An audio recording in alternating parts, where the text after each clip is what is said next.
Today we're gonna eat chicharron and guacamole. Crush the garlics, just like pretty much how Asian parents crush their child's dreams. Put inside the pork belly, garlic, onion, bay leaf, a little bit of salt, black pepper, and finally, water. While we're boiling the chicharron, let's make some guacamole.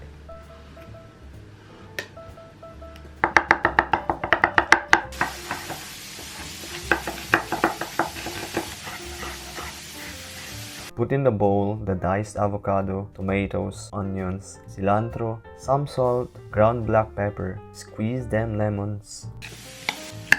I also almost forgot to add grated garlic. Then mix everything up until you get this consistency.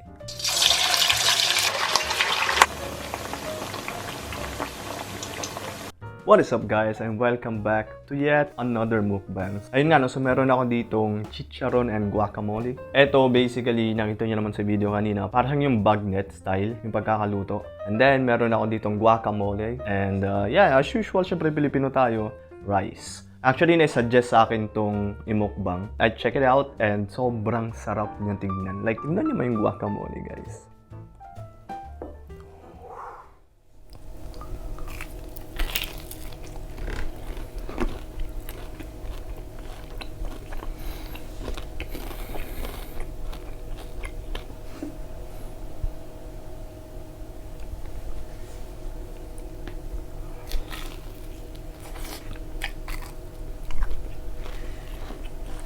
Sarap.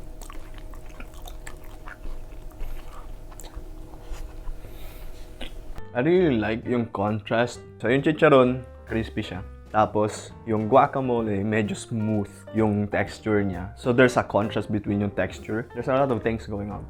Pagkakagat mo kung gaano ka-crispy yung chicharon, dun biglang papasok yung lasa ng guacamole. Nasa agad yung avocado. Yung lime talaga, medyo malakas yung kick niya. Tapos yung cilantro, like medyo may aftertaste. Yeah, I mean, with onion, tapos kamatis, it's a very good dip. Super sarap. As in, it really goes well with this chicharon, to be honest. It really looked good, but I wasn't expecting it to be this good. So, I think kailangan nyo siyang itry sa bahay. Sarap kapag kasama yung, kapag madaming guacamole. Look at that.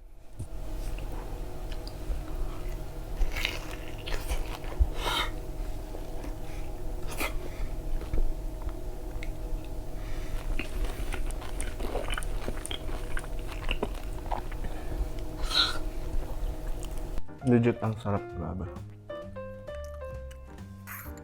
Ito yung isa sa pinaka-reason kung bakit medyo nasimulan ko talagang mahilig na magmukbang. Kasi natututo ako magluto. Never ako nakagawa ng guacamole. I don't even know if first time ko siya matikman yung guacamole. I just really love it.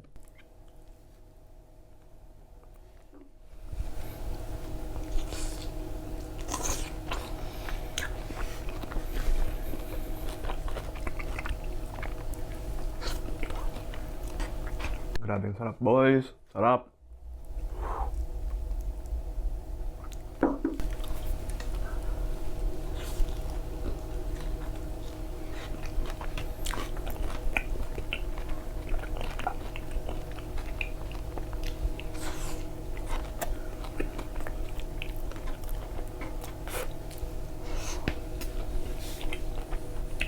I think actually okay na siya without kanin, to be honest. Pero since kailangan ko lang rin talaga ng carbs, lagyan ko na lang rin ng kanin. Depends on your preference, after all. Sausaw natin lahat, pati yung daliri natin.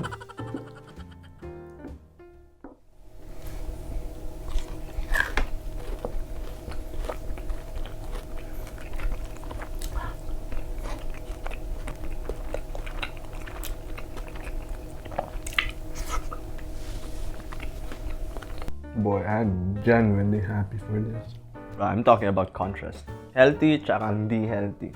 Like, kada kagat mo dito, kada kagat mo nababawasan ng kalahating araw yung buhay mo. Tapos, syempre, sasaw mo siya dito, madadagdagan ng kalahating araw rin yung buhay mo. So, yun, medyo balance nga siya in a way.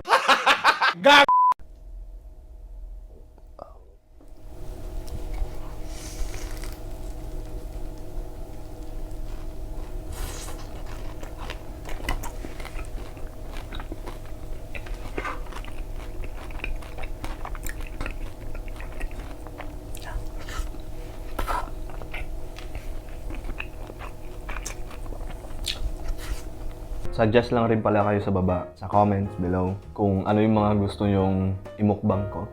Yeah, I really value yung mga suggestions nyo. Kaya na ito, this is suggested lang rin naman sa akin. Turns out na sobrang sarap niya. Ooh.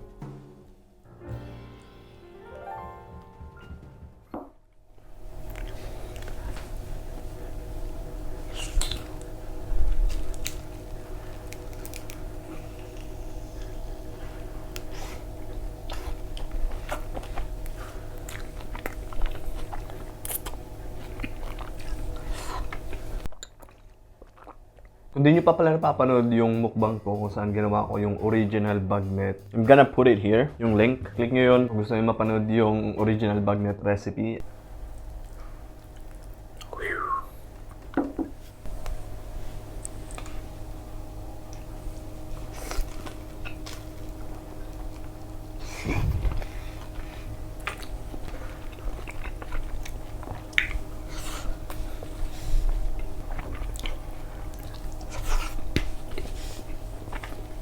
Ginagawa mo.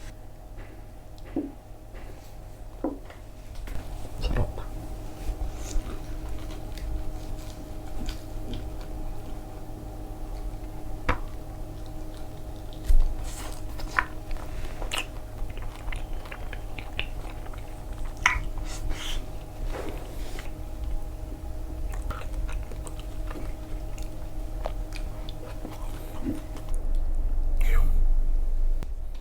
Whee!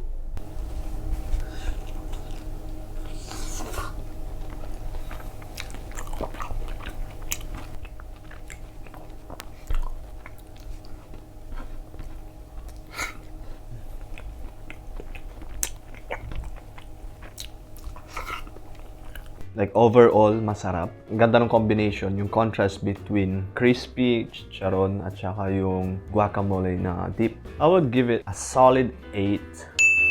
Ayun nga, kung nagustuhan nyo tong video na to, don't forget to subscribe guys. Like this video and comment below kung ano yung mga sa tingin nyo dapat ko pang kainin ng mga susunod. Every week nga pala guys ay magsha-shoutout ako ng 2 tao na magko-comment down below. So, kung gusto nyo may shoutout ko kayo next na video, comment down below, #Herbert, Chicharon, and Guac. So, shout up sa inyo. Shout up sa'yo, Archie Babito. Mabuhay ka hanggat gusto mo. Thank you again for watching and I'll see you on my next video. Peace out.